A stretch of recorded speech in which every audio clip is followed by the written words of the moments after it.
starting to look like a national title contender. For a few reasons. One, there's no juggernauts, as we've discussed, right? There's no unflawed. Most people say flawless. There's no flawless contender out there. So Duke, with admitting flaws, starting to look like a national title contender this year. They're starting to put it together at the right time. They're starting to build towards the end of the season. John Shire, the head coach, who, by the way, we're going to talk about this, but when I say put it together, it might be putting it less together. He's just playing less guys, and it's working. Shorten the rotation. Here's John Shire on what he thinks is clicking right now for the Blue Devils. I think so quickly, I'm not saying you guys, I'm just saying in general, people can draw early conclusions about who people are, who teams are. Just as with teams, all along we've talked about privately, just getting better in the whole season. And, we want to be at our best in February and March. And I think we're on an upswing. I think we've continued to get better. I think these guys have showed incredible toughness with things not going their way. You find out about people the way they respond. And all these guys, man, they've responded at different times throughout the seasons, whether it be setbacks, whether it be losses. They just kept working, kept believing, and we need to continue to do that. But to me, it's about their character. It's about the makeup of the guys we have in the locker room. A lot going on in that answer. A lot going on. Well, here's why maybe we had opinions of the team at the beginning of the year, and now we have different opinions. You were playing better now than you played before. Helps. When you're playing poor, or you're not playing well, or you're not playing up to your potential, however you want to word it, it's not our responsibility to go, hold on, they might get better later. Let's not discuss. Right? You lost some games that weren't super impressive, and we talked about it. And now, right, you're playing much better, and we're going to talk about it. If there was something going on in those earlier games where it was like, there's an injury that once that guy gets back, he solves all their problems. Or if there was something obvious like, hey, all they have to do is make their free throws, then we would have said that. But the fact was you were getting outplayed by teams with less talent than you for a little bit there. And now you're starting to make teams that you have more talent than look how it should. Right? Dennis brought it up off air talking about this game, and he said, Miami wasn't exactly 100%. No, they're missing one of their best players in Nigel Pack. And it's fair, but also Duke made them look like a team that was missing one of their best players. That's what we're talking about. Honestly, the way that Duke played, if Pack and I think it was also they had one other guy missing, had those guys played, I don't think they would have made a difference based off how they played last night. It would have been closer. 20? Yeah, exactly. It would have been but that's what you do. If you're the more talented team, you look like the more talented team. If you are the team that's healthier, you make the other team look like they're scrambling because they don't have their full rotation. That's all you can do, right? That's all. If a team doesn't guard the three well, guess what you have to do? Knock down some threes. If they don't have good post defense, guess what you should do? Get a bunch of points in the paint. If they're playing a team where they're not as good, look like they're not as good.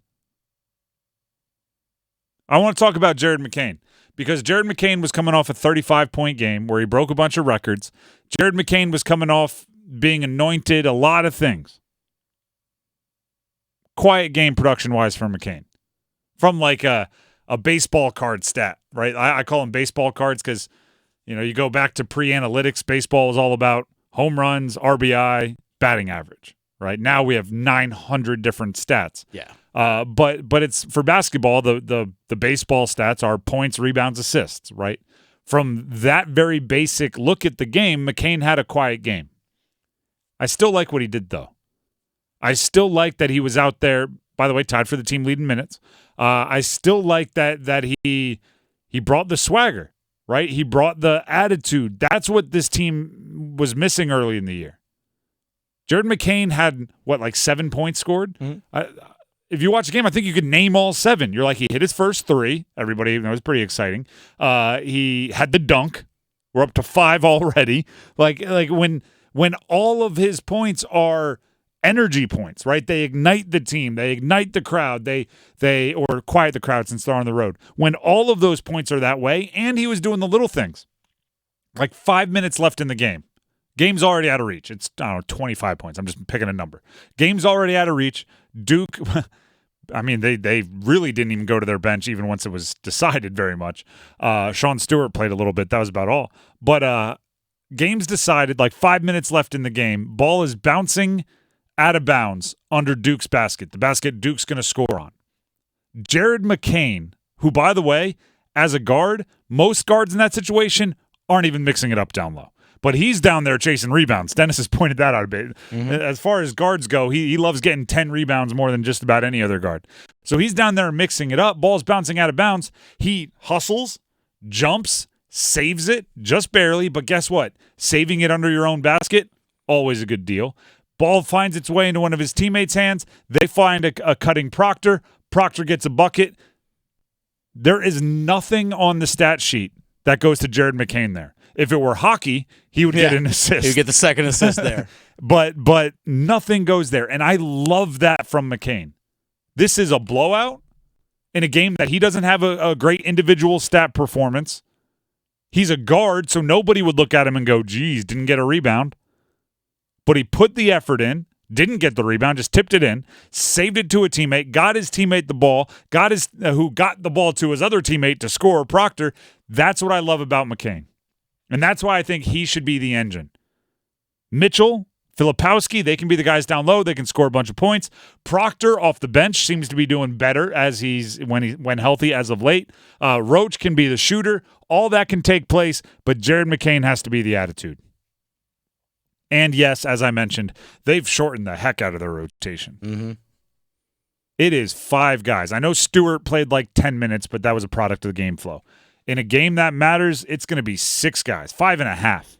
Yeah, Stewart played 11. Ryan Young played 10. Ryan Young's had his minutes cut a ton. Massively. Mitchell, Filipowski, Foster, McCain, Roach, and Proctor.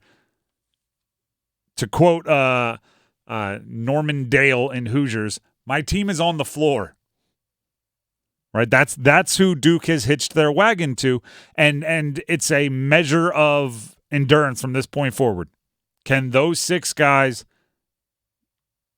survive? Can those 6 guys play 30 minutes? Can those 6 guys run? Can those 6 guys defend? Can those 6 guys do all the things that John Shire asks them to do? Do you think it's a little bit of a risk? I talked about this with NC State because Dennis Parker Jr. was a freshman that played a bunch early in the year, was in the starting lineup, and then his minutes have been tanked.